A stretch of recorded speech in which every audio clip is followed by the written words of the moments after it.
The readings for Wednesday, March 8th. The first Old Testament reading is from the book of Isaiah, chapter 5, verses 16 through 25. But the Lord of hosts shall be exalted in judgment, and the holy God shall be glorified in righteousness. Those plundered shall be fed as bulls, and lambs shall eat on the waste places of those taken away.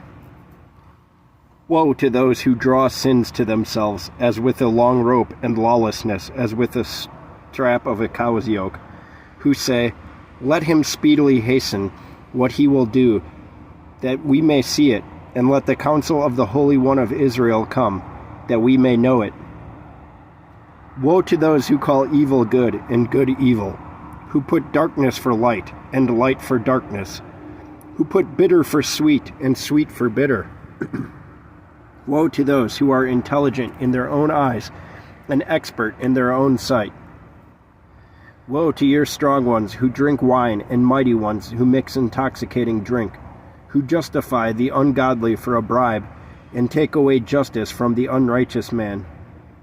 Therefore, in the manner that stubble shall be burned by coals of fire, and consumed by a violent flame, their root shall be like chaff, and their flower will go up like dust. For they did not will to do the law of the Lord of hosts, but despised the word of the Holy One of Israel. Thus the wrath of the Lord of hosts is furious against his people. He laid his hand on them and struck them. The mountains were provoked, and their carcasses were as refuse in the midst of the road. For all this anger was not turned away, but his hand is still uplifted. Yee. Quite a reading. Okay, let's get to some footnotes from the Orthodox Study Bible. It's just one, so it's for verse 8 through 25, so we might have hit it yesterday.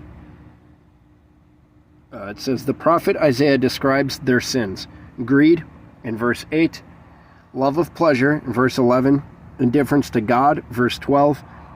Intentional evil acts, verse 18, mocking God, verse 19, perversion of truth, verse 20, vanity and conceit, verse 21, dishonesty, verse 23, and finally, rejecting God's law and despising his word, as seen in verse 24.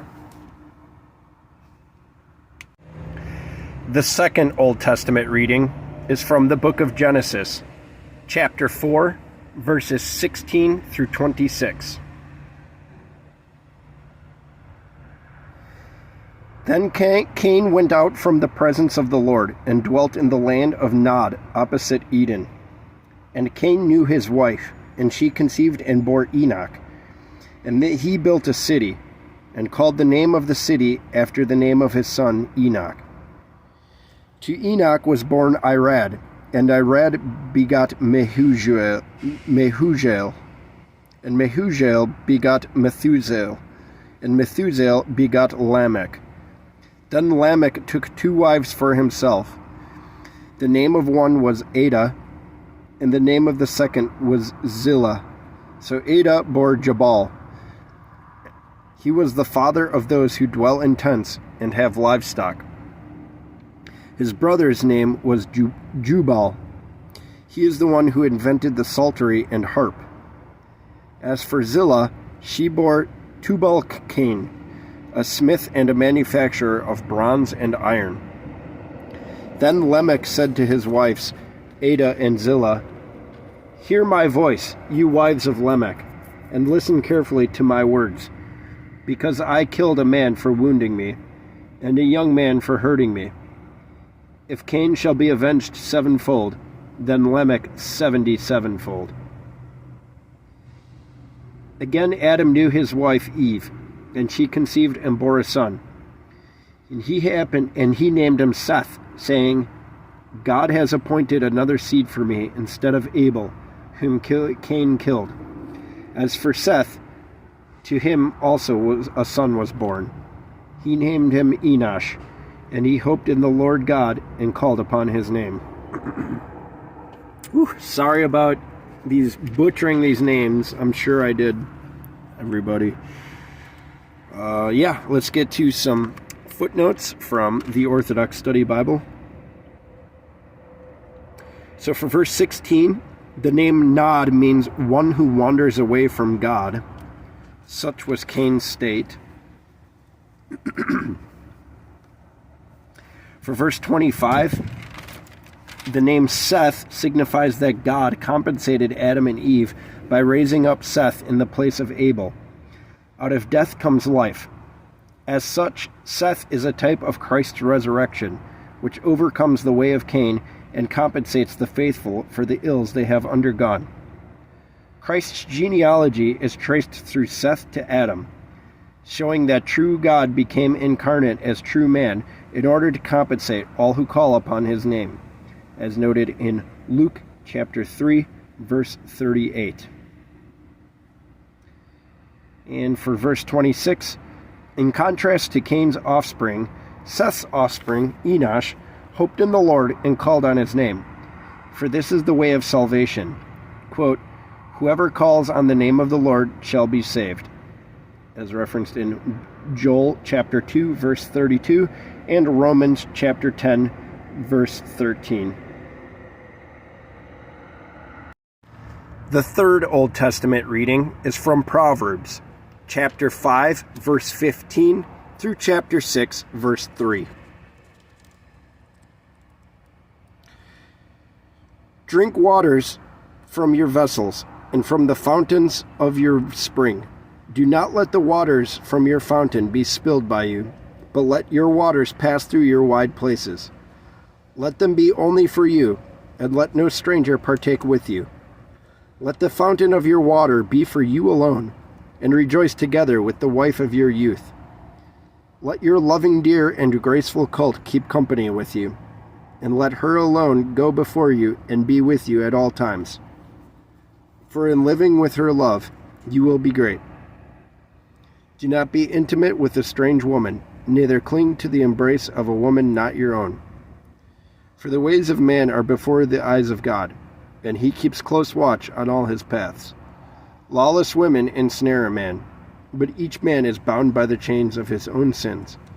Such a man dies with the uninstructed, and is cast forth from the abundance of his own substance, and he is destroyed by lack of discernment. My son, if you assume the debt of your friend, you will deliver your hand to an enemy. For a man's own lips become a strong snare to him, and he is conquered by the utterances of his own mouth. My son, do what I command you, and you will save yourself. For you came into the hands of evil things through your friend. All right, some footnotes from the Orthodox Study Bible. So, it says for chapter 5, verses 15 through 23, this passage, including chapter 6, verse 1 through 3, is read during Wednesday Vespers in the second week of Great Lent. That is today, and this is what we read. How about that? For verses 15 through 19, marriage is sacred, here called waters, which are pure, for it was ordained by wisdom, as noted in verse 15. See also Genesis chapter 2, verses 23 and 24. But adultery spills these waters and damages the marriage bond, as noted in verse 16.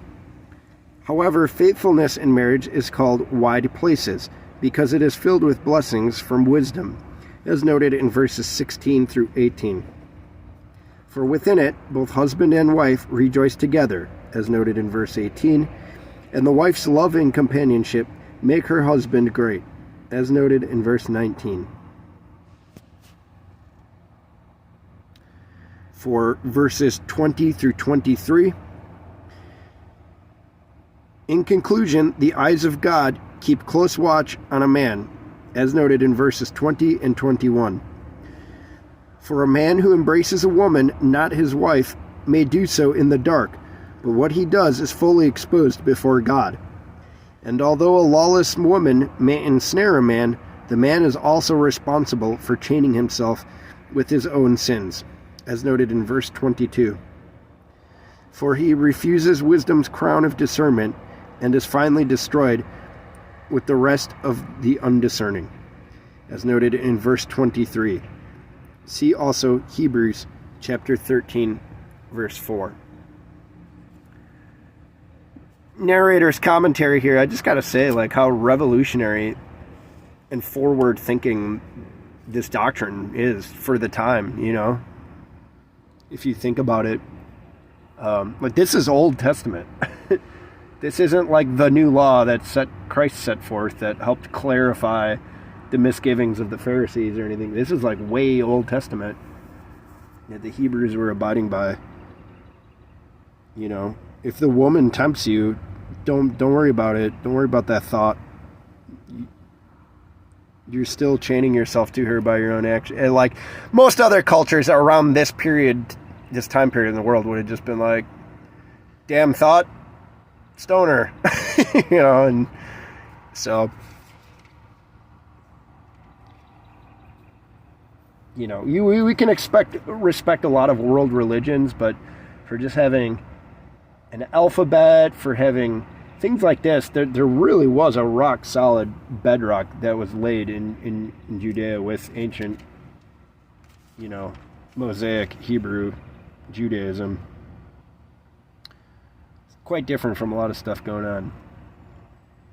It's no wonder that God worked through these people and then came himself as one of these people. So, nevertheless, moving on.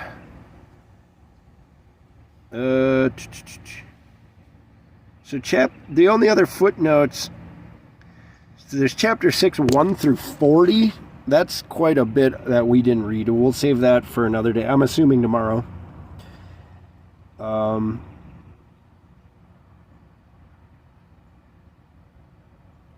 then there's chapter 6, verses 1 through 6. So just a few verses past what we read today. Feel free to read those additional handful of verses in your own Bibles. So for chapter 6, verses 1 through 6, it says, assuming a debt for a friend in this instance refers to a son of wisdom pledging with his lips to join with a friend in his evil undertakings, as noted in verse 1. As St. Paul said, evil company corrupts good habits, as noted in 1 Corinthians chapter 15, verse 33. With such a pledge, a man's tongue becomes his worst enemy, as noted in verse 2. Wisdom speaks to his son, commanding him to save himself, as noted in verse 3. For the son cannot save his friend before he saves himself, and he certainly cannot save him while participating with him in his sins, as noted in verse 3. So wisdom commands his son to cease being a coward. That's the phrase, do not be faint, in verse 4. To reject his careless pledge to his friend, and to provoke his friend to change as well. Furthermore, the son is to awake from the spiritual slumber and move forward quickly with this matter, that he may save himself, like a gazelle from the snares, and a bird from the trap. As noted in verses 5 and 6, it says to see also Ephesians chapter 5, verses 14 and 15.